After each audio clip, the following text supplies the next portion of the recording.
말씀에게 길을 묻다.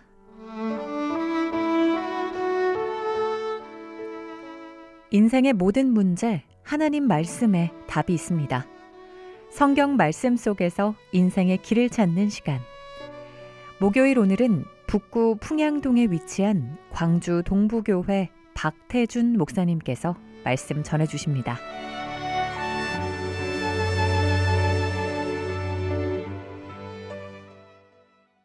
안녕하십니까. 극동방송 청취자 여러분, 하나님의 말씀 앞에 나오신 여러분 모두를 주님의 이름으로 축복합니다. 지금 이 시간 우리가 살아가고 있는 이 시대가 어떤 시대인지, 나는 어떻게 살아가고 있는지, 우리의 신앙을 다시 한번 깊이 돌아보는 시간이 되기를 소망합니다.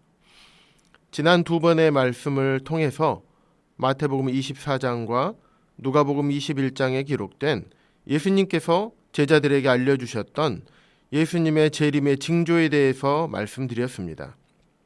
오늘은 요한계시록 13장을 재림의 시간표에서 어떤 관점으로 보아야 하는지에 대해서 말씀드리도록 하겠습니다.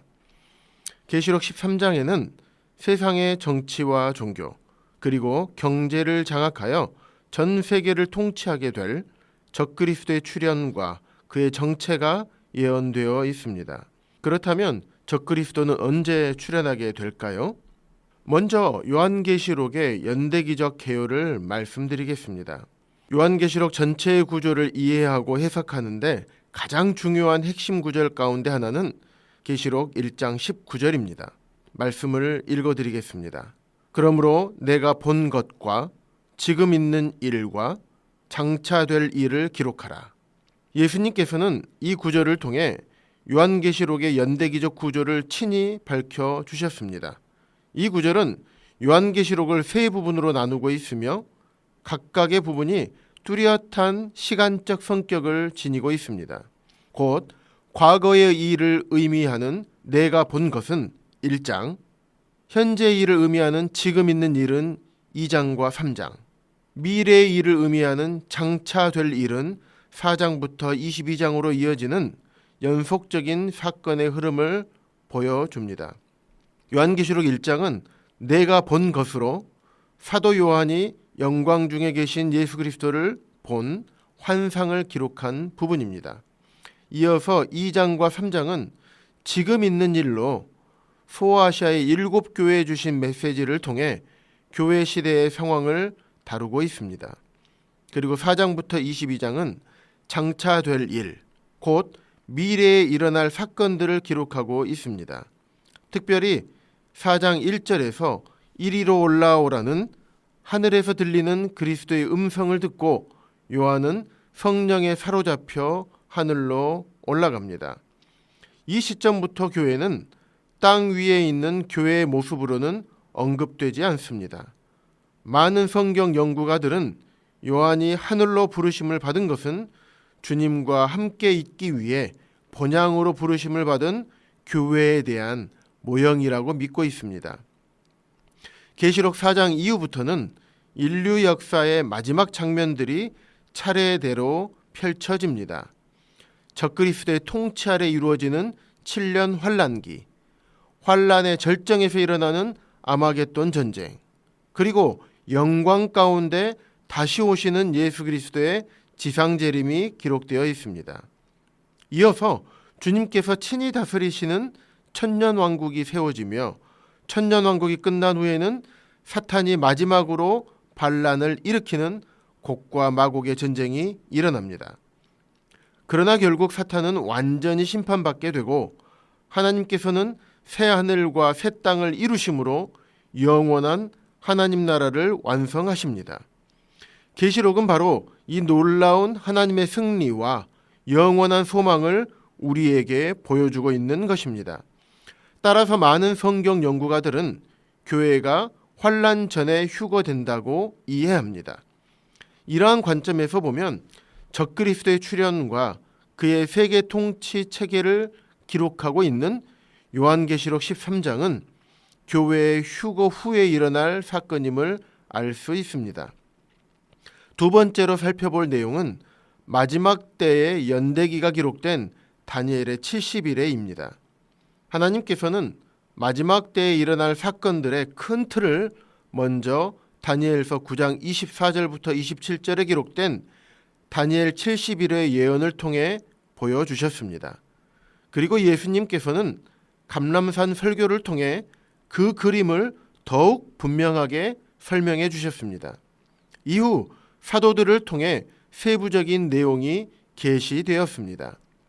다니엘의 예언에 따르면 교회의 휴거 이후에 적그리스도가 출현하여 이스라엘과 7년 평화조약을 맺을 때부터 7년 환란기가 시작됩니다.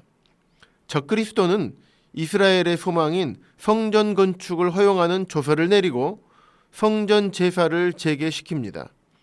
그러나 그 이래의 절반, 즉 7년 환란기의 전반부에 3년 반이 지나게 되면 적그리스도는 성전 제사와 예물을 금지할 것입니다.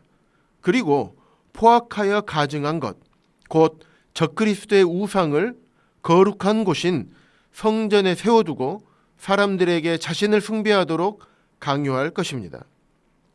이때 유대인들이 그가 적그리스도임을 알고 그를 등지게 됩니다.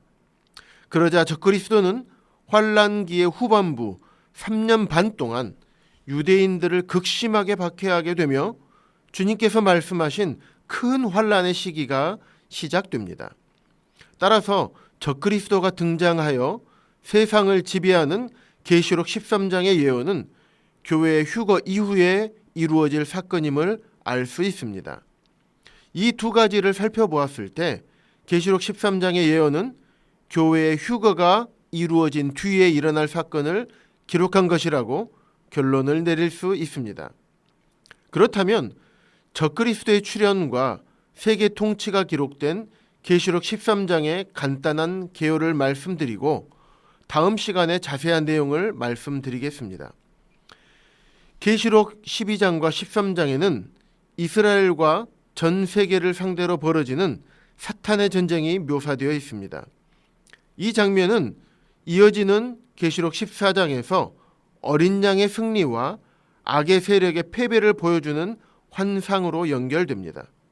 특히 계시록 13장에는 마지막 환란기에 등장할 적그리스도가 사람들을 미혹하는 거짓 선지자를 곁에 두고 사탄의 권위를 받아 휴거되지 못하고 땅에 사는 환란기 성도들을 박해하면서 온 세상을 지배하게 될 것이라는 예언이 기록되어 있습니다. 계시록 13장에는 바다에서 나온 짐승과 땅에서 나온 짐승이 등장합니다. 첫 번째, 바다에서 나온 짐승입니다. 일반적으로 성경을 연구하는 많은 학자들은 이 짐승을 적그리스도로 이해합니다. 성경에서 바다는 종종 혼란스럽고 요동하는 세상과 열방을 상징할 때가 많습니다. 그래서 바다에서 나온다는 것은 적그리스도가 어느 날 갑자기 하늘에서 떨어지는 존재가 아니라 세상 속에서 등장하여 세계적인 영향력을 갖게 될 인물이라는 뜻으로 이해할 수 있습니다. 이 적그리스도는 단순한 정치 지도자가 아닙니다. 그는 강력한 권세를 가지고 온 세상을 통치하며 사람들의 경배를 받으려 합니다. 쉽게 말하면 하나님을 대신하여 자신을 높이고 사람들로 하여금 자신을 따르게 만드는 세계적인 통치자입니다. 오늘날로 보면 정치와 경제, 군사력을 모두 장악하여 세계를 움직이는 절대 권력자와 같은 존재라고 생각할 수 있습니다. 두 번째는 땅에서 올라오는 짐승입니다. 이 짐승은 흔히 거짓 선지자라고 불립니다. 이는 종교적 지도자라고 할 수 있습니다. 그는 사람들에게 적그리스도를 믿고 따르도록 선전하고 홍보하는 역할을 합니다. 쉽게 설명하면 적그리스도가 정치적 권력을 대표한다면 거짓 선지자는 종교적 권력을 대표합니다. 적그리스도가 세상을 지배하는 왕이라면 거짓 선지자는 사람들의 생각과 마음을 움직여 그를 숭배하도록 만드는 선전가의 역할을 합니다. 사랑하는 방송가족 여러분, 오늘 말씀을 통해서 적그리스도가 누구인가를 추측하는 것이 아닙니다. 더 중요한 것은 예수 그리스도를 믿고 주님의 다시 오심을 준비하는 것입니다. 예수님께서는 반드시 다시 오십니다. 문제는 주님께서 오실 때 내가 준비된 성도로 서 있느냐는 것입니다. 혹시 이 방송을 듣고 계시는 분들 중에서 예수님을 자신의 구주와 주님으로 믿지 못하신 분들이 계십니까? 구원의 확신이 없으신 분들이 계십니까? 그렇다면 여러분의 모든 죄를 담당하시기 위해 십자가에서 죽으시고 부활하신 예수님을 믿으시기 바랍니다. 주님은 반드시 곧 오십니다.